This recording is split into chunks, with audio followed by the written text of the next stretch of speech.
자, 29절에 보면은 그 29절 하반절에 이런 사람은 사람에게서가 아니라 하나님께로부터 칭찬을 받는다라는 이 구절을 좀 살펴보고 그 다음에 이제 3장으로 넘어가야 되겠습니다. 유대인들은 스스로가 자기 의, 그러니까 하나님께로부터 특별히 세움을 받은 하나님의 백성이라고 하는 그 자부심이 굉장히 많았습니다. 그걸 그들은 참 자랑으로 여기고 또 스스로를 칭찬하고 내세웠습니다. 하지만 바울은 그들에게 하는 말이 사람에게서가 아니라 하나님께로부터 칭찬을 받는다. 그러니까 우리의 믿음과 또 인간의 모든 그 근거는 하나님께로부터 인정을 받지 않으면 안 되는 것입니다. 하나님께로부터 인정을 받지 않고 우리가 우리 자신의 어떠한 의도 자화자찬을 한다면 그건 어리석은 것입니다. 사실 유대인들이 그랬습니다. 유대인들이 우리가 2장 전체를 쭉 들어보면 알겠지만 유대인은 이 자화자찬, 그러니까 자신들이 하나님의 그 선미라고 하는 거기에 대한 그 자부심과 스스로 그 내세움이 굉장히 강했던 그러한 민족이란 말이에요. 자, 그러면서 이제 3자로 넘어가면은 바울은 유대인의 나은 점이 무엇이며 할례의 유익이 무엇이냐 그러면서 2절에 보면은 모든 면에서 많이 있으니라고 했죠. 모든 면에서 많이 있으니. 그러면은 지금 바울이 말한 모든 면에서 많이 있다고 했을 때 뭘 얘기하냐, 정확하게 뭘 얘기하는지를 알려면 어딜 가야 되냐면 로마서 9장 4절 5절로 가야 돼요.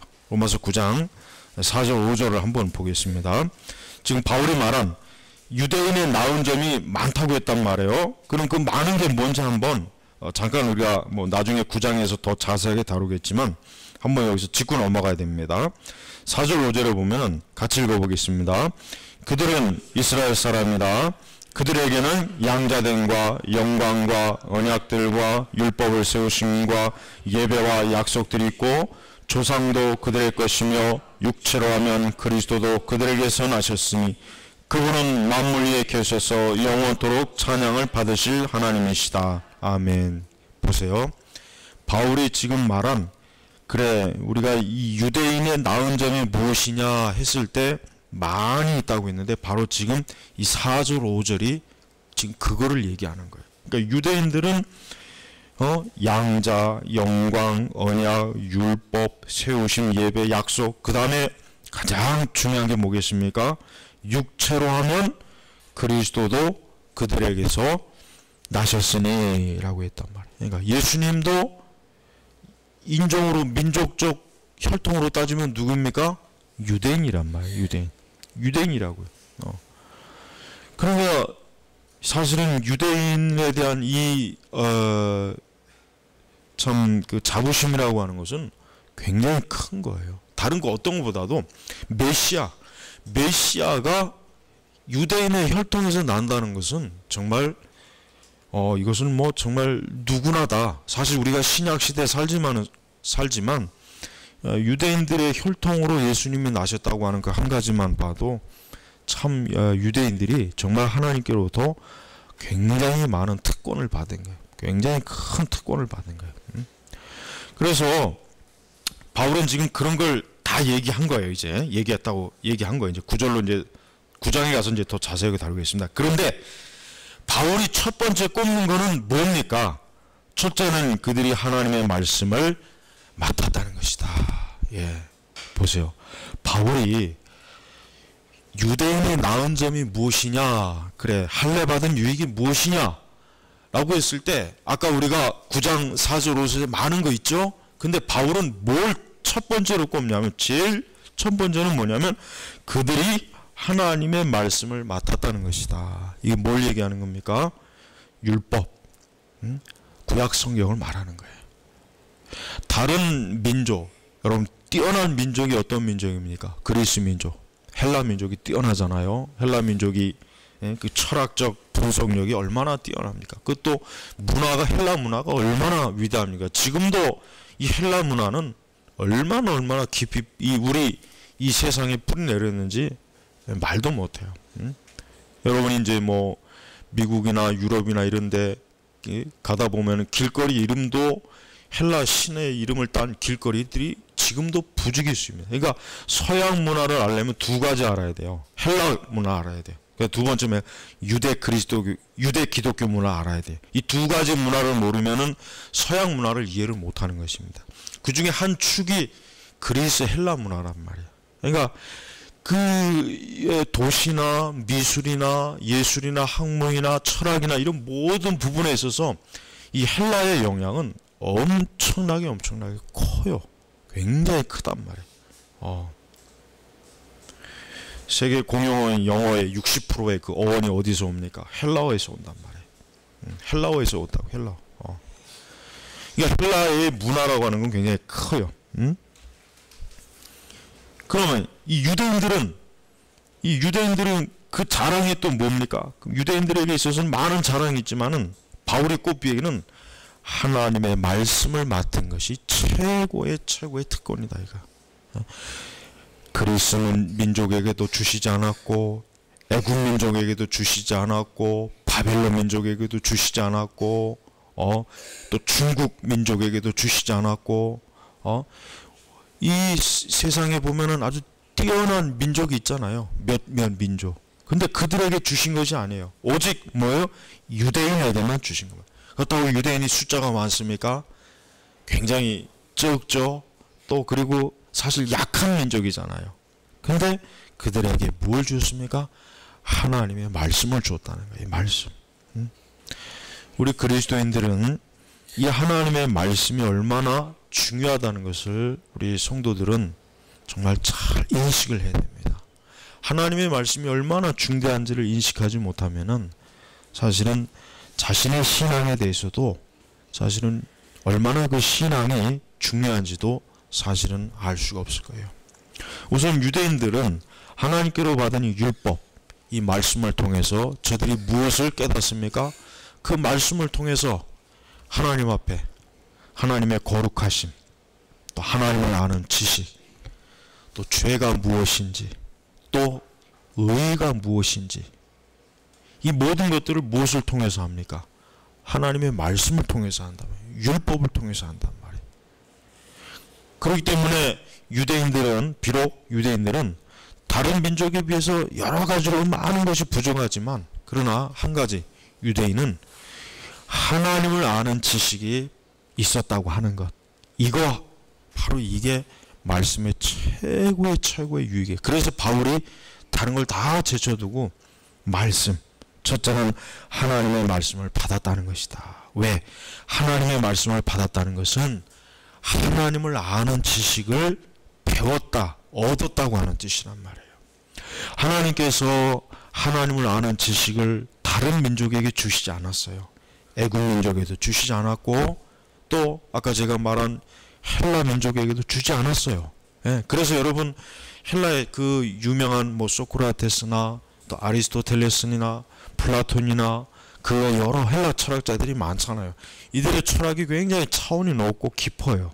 굉장히 뛰어나요. 하지만 그 철학에는 하나님을 아는 지식이 없습니다. 기껏 있어봐야 힘이 해요. 뭡니까? 뭔가 어떤 절대자가 있을 것이다. 이 우주는 어떤 질서가 있기 때문에 무언가 이 우주를 그냥 지 마음대로 내동댕이 친 것이 아니라 누군가 이 우주와 이 만물을 붙잡을 것이다. 요 정도까지밖에 몰랐단 말이에요. 요 정도까지밖에. 그런데 어때요? 유대인들은 하나님의 어떠한 분이신지 그 말씀을 통해서 명확하게 이해할 수가 있잖아요. 바로 그것입니다. 사람이 최고로 영광스러워지는 게 뭡니까? 하나님을 아는 지식을 소유하는 게 인간에게 있어서 최고의 영예요. 영예. 아주 영광스러운 거예요. 적어도 우리 그리스도인들은 다른 건 몰라도 하나님을 아는 지식을 자기가 갖고 있고 하나님을 아는 지식을 소유할 수 있다고 하는 것, 이거를 최고로 영광스럽게 여기지 않는다면 그 사람은 과연 온전한 그리스도인인가 한번 스스로 좀 생각을 해봐야 돼요. 여러분, 우리가 이 세상에 좋은 것이 많습니다. 이 세상에 영광스러운 것이 많아요. 또 이 세상에 참으로 부러워할 만한 업적이 많습니다. 그러나 하나님의 사람들은, 그리스도인들은 하나님을 아는 지식만큼 더 좋은 것, 완전한 것, 온전한 것이 없다고 확고하게 믿는 사람이에요. 만약에 하나님을 아는 그 지식보다 뭔가 더 탐나는 게 있고, 더 부러운 것이 있고, 더 갈급하는 것이 있고, 더 원하는 것이 있다면 그 사람은 하나님 앞에서는 굉장히 부적격한 사람이에요. 하나님을 부끄러워하는 사람이에요. 유대인들은 자기들이 이 토라, 율법을 가지고 있다고 하는 그 자부심이 굉장히 큽니다. 그래서 그들은 이 성경 사본에 성경을 베낄 때도 하나님의 이름이 나오면은 붓을 다시 씻고 그 필사하는 사람이 다시 또 몸을 단장하고 씻고 그리고 하나님의 이름을 다시 한번 적는단 말이에요. 또 얼마나 그 하나님을 아는 지식도 하나님을 영광스럽게 생각했으면은 사실 정확하게 하나님의 이름을 어떻게 발음하는지조차도 까먹었잖아요. 잊어버렸단 말이에요. 우리가 지금 보통 말하는 야훼, 여호와는 이건 정확한 의미 아니에요. 추정하는 거예요. 아마 이럴 것이다라고 학자들이 아주 고심고심해서 추정하는 것이지 정확하게 하나님의 명칭을 어떻게 발음하는지를 몰라요. 그만큼 유대인들은 어때요? 하나님에 대한 그 존중심, 존경심이 너무나 뛰어났어요. 로마 군대가 역사적으로 모든 민족은 다 정말 철저하게 진압을 했지만 유대 민족은 굉장히 진압하기가 어려웠어요. 왜냐? 로마 군대는 이 황제를 숭배하고 이 황제에 대한 어떤 황제를 신격화하는 그러한 속성, 문화가 있단 말이에요. 그러니까 유대 지역 안으로 들어올 때 황제의 깃발을 가지고 들어올 수가 없어요. 그걸 들어오면은 유대인들이 극렬하게 저 우상숭배의 깃발이 들어온다고 굉장히 그것을 거부하기 때문에. 그래서 로마 군대도 유대 지역으로 들어올 때는 황제의 깃발을 수그리고 들어왔단 말이에요. 그 정도로. 그러니까 그만큼 유대인들은 하나님에 대한 이 생각 자체가 굉장히 틀려요.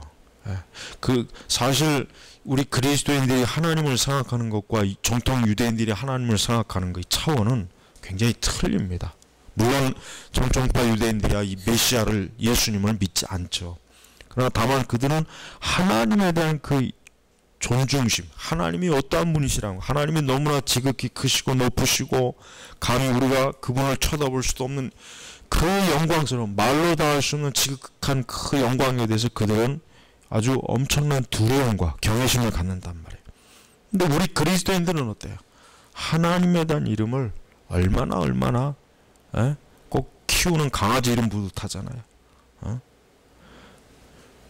함부로 하나님의 이름을 망령 때 일컫는 짓을 얼마나 많이 합니까? 그러니까 우리 그리스도인들은 하나님의 이름뿐이 아닙니다. 성령님, 또 우리 예수 그리스도의 그 삼위일체 되신 하나님의 이름을 함부로 입에서 짓거리면 안 돼요. 그걸 농담으로 삼아서도 안 되고 웃음거리로 얘기해서도 안 되고 그냥 아무 생각 없이 입으로 내뱉어서는 안 된단 말이에요. 왜?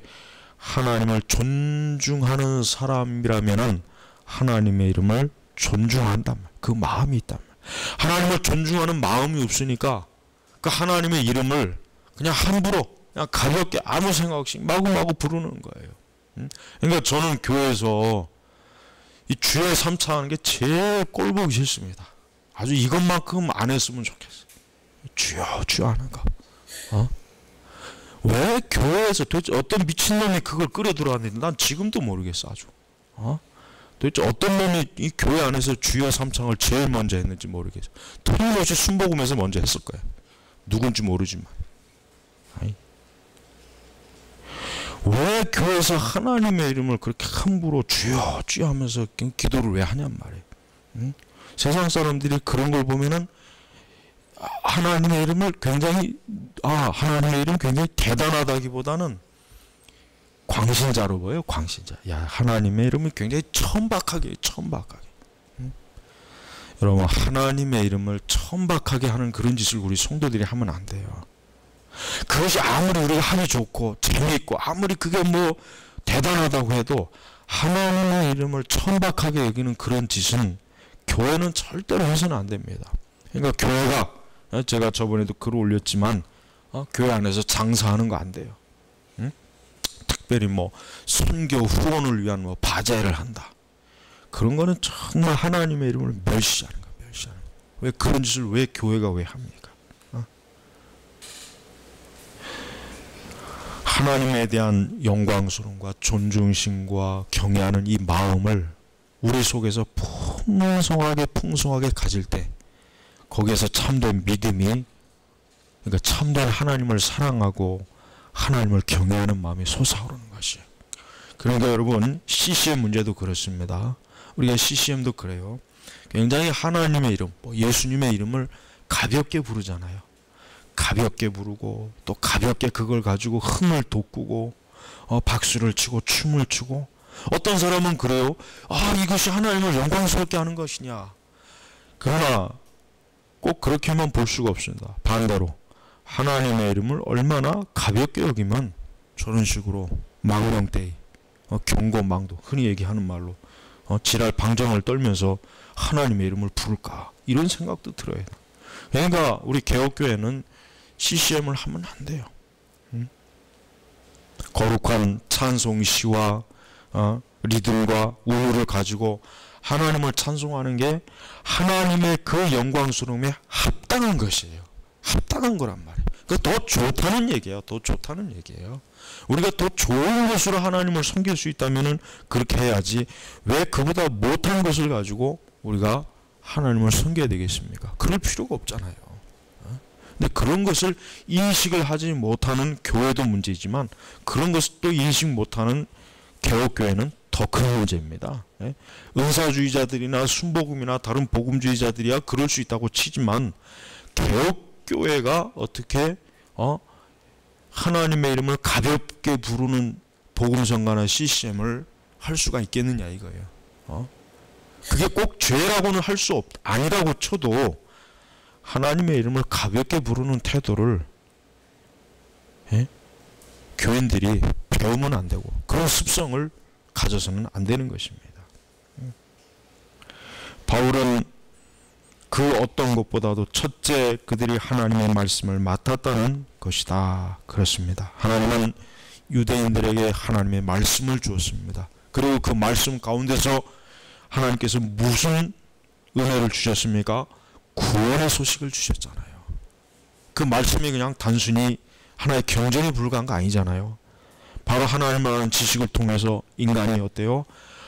하나님께로부터 구원 얻는 길을 하나님께서 말씀을 통해서 베풀어 주셨잖아요.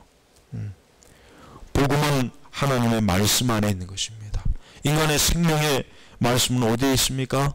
성경 안에 있는 것입니다. 성경 바깥에는 구원의 말씀도 없고, 구원의 말씀을 들을 수도 없고, 인간이 자기의 영혼의 구원을 구원하는 그 길을 다른 곳에서는 배울 수도 없고 알 수도 없고 깨달을 수가 없는 거예요. 그러니까 철저하게 하나님의 말씀을 통해서 인간은 자기의 영혼을 온전하게 새롭게 하는 그 길을 성경을 통해서 배우고 성경을 통해서 깨닫게 되는 것이에요. 그래서 우리 개신교의 특징은 뭐겠습니까? 종교개혁의 가장 큰 원리는 뭐겠습니까? 하나님의 말씀을 회복시켰잖아요. 로마 가톨릭과 이 로마 천주교는 하나님의 말씀을 어떻게 했습니까? 하나님의 말씀을 굉장히 왜곡시켰을 뿐만 아니라 하나님의 말씀 자체를 닫혀버렸어요. 닫혔단 말이에요. 그냥 이 성경을 그냥 확 덮어버렸어요. 이 성경을 덮고도 의식으로 얼마든지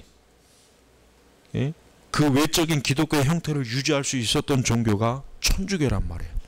하지만 종교개혁자들은 바울과 어거스틴의 신학을 통해서 하나님의 말씀을 닫히게 하는 이런 종교는, 이거는 참된 종교가 아니다. 왜? 하나님의 말씀 속에 하나님을 아는 지식도 있고 하나님을 어떻게 예배하는지도 알게 되고, 무엇보다도 예수 그리스도의 복음이 이 성경 안에 있는데, 이 성경의 말씀을 이렇게 딱 닫아버리면 누가 이 그 교회 와서 누가 구원을 받겠으며 누가 하나님을 알 수가 있겠냐 이거예요. 없단 말이에요. 미사를 통해서 그 다음에 무슨 온갖 또 그 다양한 어떤 의식, 행사, 어떤 종교적인 그런 그 장엄한 그런 걸 통해서 인간이 구원받을 수가 없어요. 저 이 스테인드 글라스를 아무리 멋있게 예술적으로 조각하고 뭐 미켈란젤로나 다빈치가 아무리 아름답게 그림을 성화를 그린다고 해도 그걸 통해서는 구원받을 길이 없단 말이에요. 오직 뭡니까? 하나님의 말씀을 통해서만 인간이 자기의 구원의 길을 알게 되는 것이, 다른 길은 없는 거예요. 다른 길. 그래서 우리 개신교는 철저하게 말 그대로 가장 흔하게 하는 말, 말씀 중심이에요. 정말 성경 중심이란 말이에요. 근데 오늘 우리 시대 교회는 어때요? 이 성경의 말씀이 우리 개신교도 솔직한 얘기로 천주교 못지않게 다쳐버렸어요. 다쳐버렸단 말이에요. 말씀에 무지한 문맹인들이 너무 많아요. 하나님의 말씀이 무엇을 말하는지를 모르는 그런 자칭 기독교인들이 많다는 거예요. 자칭 목회자도 많고 심지어는 신학자들도 많아요. 그러니까 그런 것들에 대해서 얼마나 우리가 심각하게 여겨야 되지 않겠냐 이거예요. 바울은 그 어떤 것보다도 하나님의 말씀을 맡았다는 것을 유대인이 가장 첫 번째 특권이다 이거. 가장 첫 번째 특권으로 그걸 내세웠단 말이에요. 그렇다면 그리스도인들은 그보다 못하겠습니까? 그렇지 않습니다. 오늘 우리 신약의 그리스도인들도 우리가 하나님을 믿음으로, 예수 그리스도를 믿음으로 하나님이 우리에게 주신 최고의 축복은 뭐겠습니까? 하나님의 말씀, 성경의 말씀이란 말이에요. 그래서 우리 개신교는 전통적으로 어떻습니까? 성경의 말씀을 항상 읽는 사람들이에요. 성경의 말씀을 항상 읽고 그 성경의 말씀을 이해하기 위한 열심히 공부하는, 그게 바로 우리 개신교인들, 그 개신교의 특징이에요. 근데 이와 같은 것들이 19세기에 이 19세기에 일어난 부흥운동 때문에 이런 것들이 맥이 끊어져 버렸어요. 부흥운동 때문에. 그때부터 뭡니까? 어떤 막 체험 중심의 막 요란한, 무디도 사실은 무디를 평가할 때 좋게만 평가할 수가 없어요. 왜냐하면 무디의 사역으로 말미암아, 사실은 엄밀하게 얘기하면 무디의 사역으로 말미암아 교리적인 경계가 많이 흐트러졌어요. 무디가 어떻게 활동했습니까? 초교파적으로 활동했잖아요. 생키를 데리고 초교파적으로 영국에도 가고 스코틀랜드도 가고 미국 전역도 돌고 막 그랬단 말이에요. 그러니까 그게 결국은 어떤 현상이 벌어지냐면은 이 교리적인 담을 흐트러뜨리는 결과를 가져오게 만들었어요. 그런 다음에 이제 20세기에 들어와서 빌리 썬데이가 또 그랬죠. 그 다음에 빌리 썬데이, 그 다음에 누굽니까? 빌리 그레함이 그랬단 말이에요. 그리고 나중에 빌리 그레함에까지 왔을 때는 어때요? 이제는 완전히 기독교 왜 예수 안 믿어도 구원 받을 수 있다. 천주교고 뭐고 우리가 다 똑같다. 이렇게까지 나가는 거란 말이야. 그러니까 19세 에드워즈의 그 1차 각성하고 그 2차 각성은 조금 떨어졌어요. 1차보다. 거기까지는 괜찮아요. 아니 찰스 피니도 어떻게 보면은 꼭 나쁘다고 할 수도 없어요. 그렇다고 또 좋다고 하기도 그렇지만은, 그러나 결정적으로 문제는 19세기 부흥운동 때문에 오늘날 이 교파 교리가 서서히 무너지게 된 게 거기서부터 그런단 말이에요. 거기서부터. 하나님의 말씀을 가장 중요하게는 이런 정통적인 우리 개신교의 그 소중한 것들이 19세기 후반부에 서서히 무너져 갖고 지금 여기까지 이렇게 온 거예요. 여러분 솔직한 얘기로 오늘날 교회가, 우리 개신교회가 성경이 없어도 신앙, 흔히 얘기해서 저들이 말하는 신앙생활 하는데 아무 문제 없어요. 아무 문제 없어요. 문제 있을 것 같습니까? 아무 문제 없습니다. 있으나 없으나 별로 상관없어요. 왜? 성경 자체에 관심이 없으니까. 목사가 무슨 설교를 하던 그냥 자기가 듣기 좋으면 그냥 무조건 아멘하고, 목사도 마찬가지예요. 성경을 통해서 무엇이 옳고 그른지 교리적으로 따지기보다는 사람들이 즐겨 듣고 싶어하는 게 무엇인가라고 하는 것, 거기에만 예민하잖아요. 거기에만. 그래서 사람들이 듣고 싶어하는 것들로만 들려주는 게 그게 목회를 잘하는 목회자들의 가장 중요한 핵심이란 말이에요. 그러니까 이런 상황 가운데서는 굳이 성경이 굳이 필요가 없는 것이에요. 우리 개신교는, 특별히 우리 개혁교회는 철저하게 하나님의 말씀의 교회입니다. 그래서 이 하나님의 말씀의 모든 토대를 이 말씀에다 다 두는 거예요. 자녀의 교육, 결혼, 직장, 나의 모든 생활 습관, 습성, 내 계획, 어디다 항상 하나님의 말씀에다가 거기에 모든 근거를 두는 것이 우리 개혁교회의 특징이란 말이에요. 우리는 다른 은사주의적인 것이나 이 부흥주의를 우리 개혁교회는 추종하지 않습니다. 그런 열광주의를 우리는 따르지 않습니다. 그와 같은 것들은 하나님의 말씀을 뒤로 제껴놓고 인간의 주관적인 체험을 더 우선시하기 때문에 저는 그것을 단호하게 거부해야 된다고 여겨요. 물론 어떤 사람은 그렇기 때문에 개혁교회는 좀 냉랭하고 차갑고 뭐 그렇다는 얘기를 하지만 그거는 모르는 소리예요. 그거는 알지 못하는 소리예요. 여러분, 제가 지난번에 시편 119편을 읽으라고 기독교 세계관 과제를 줬죠. 그 시편 119편을 읽어보면 거기에 보면은 하나님의 말씀이 얼마나 기쁨과 즐거움과 소망을 준다고 거기에 다 나와 있잖아요.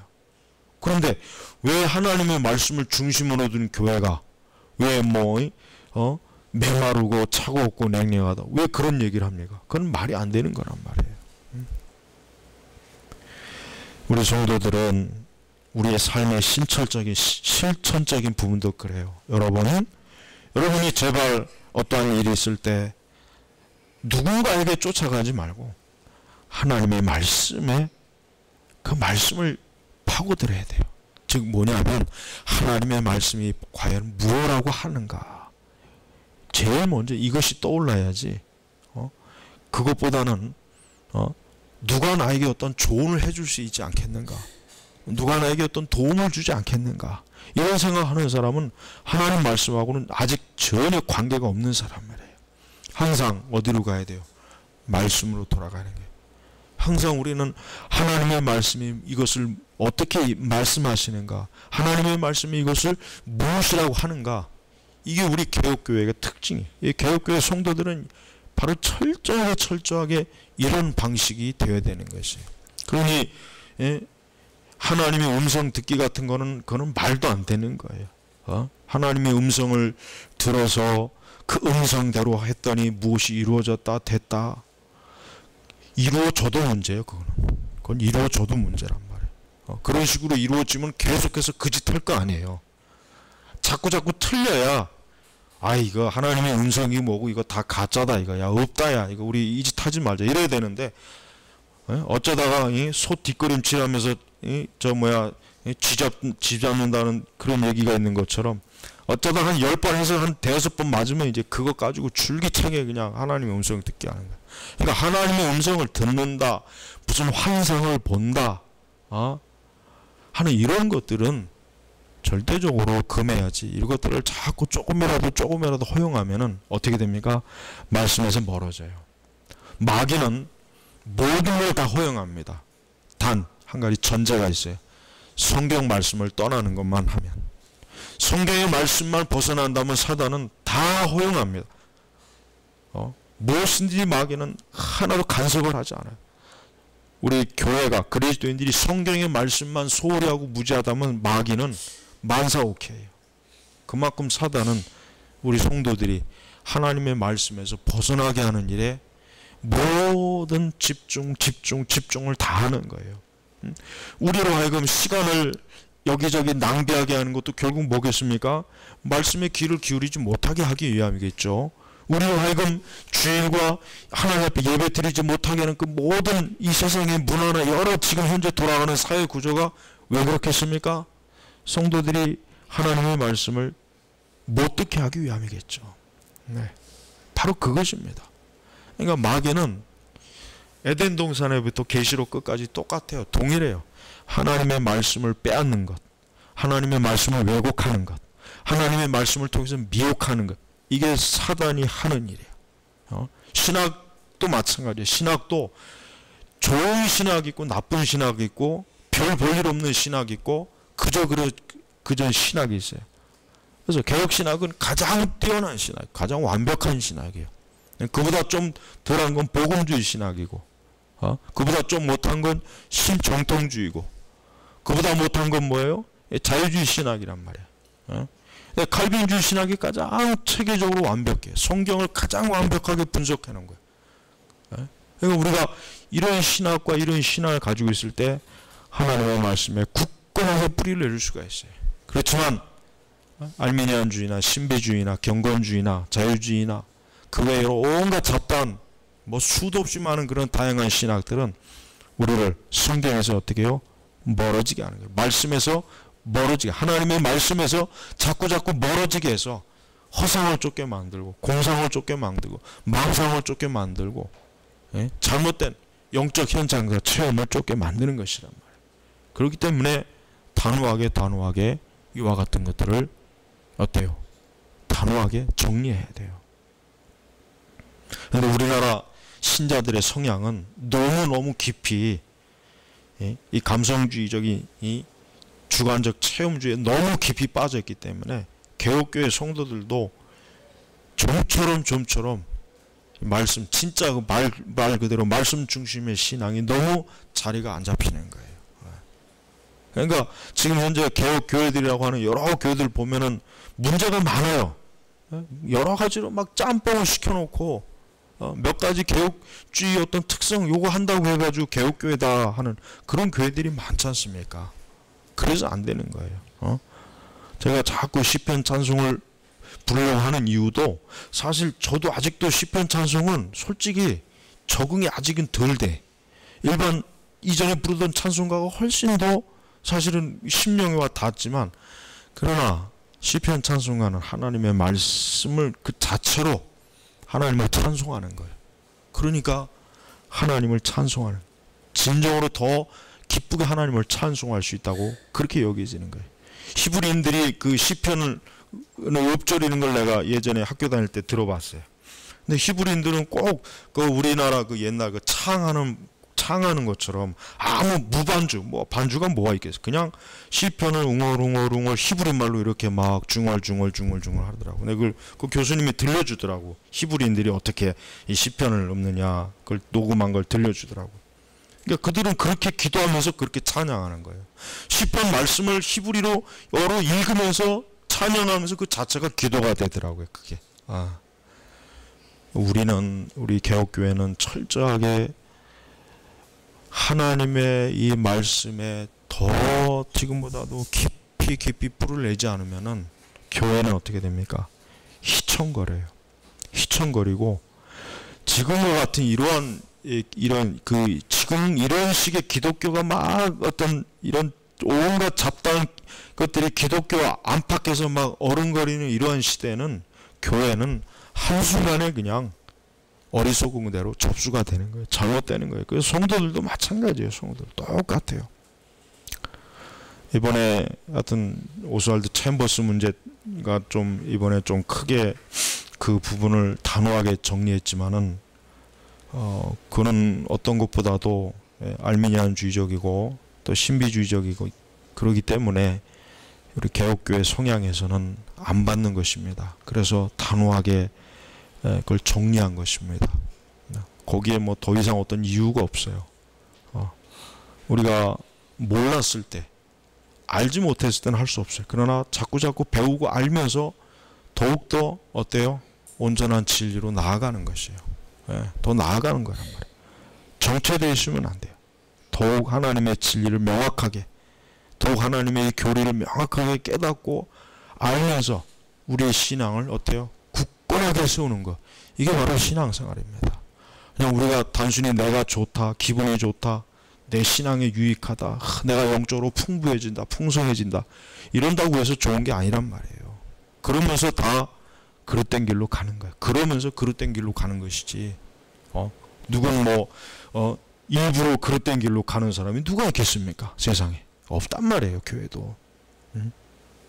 여러분도 더욱더 하나님의 말씀에 명철한 사람이 되게 달라고 기도하세요. 제발입니다. 신학생들은 특히 더 신학생들은 하나님의 말씀에 명철한 사람이 돼야 돼요. 그렇지 않으면 아주 문제가 커져요. 모든 그리스도인들이 그 어떤 것보다 하나님의 말씀에 명철한 사람이 되어서 진짜 말씀의 사람이 된다면 그 말씀이 그에게 있어서 목자가 되고 빛이 되고 인도자가 되고 그에게 위로를 주고 소망을 주고 기쁨을 주고 그를 만족시켜 줄 것입니다. 아무쪼록 우리 모두가 하나님의 말씀을 우리 신약 성도들에게 주신 이 하나님의 이 은총과 이 은혜를 우리가 항상 감사하는 그런 은혜를 믿음을 가지시기를 주의 이름으로 축복합니다. 기도하겠습니다. 하나님 아버지 감사합니다. 우리가 이 세상 그 어떤 것보다도 하나님이 우리에게 주실 수 있는 최고의 선물과 은혜는 이 성경의 말씀인 줄 압니다. 이 하나님의 말씀을 우리 신약 성도들에게도 동일하게 유대인들과 같이 은혜로 주셨사오니 이 성경의 말씀이 우리에게 전부가 될 수 있도록 말씀의 명철한 저희들이 될 수 있도록 날마다 일깨워 주시옵소서. 감사하며 살아계신 우리 주 예수님의 이름으로 기도드렸습니다. 아멘.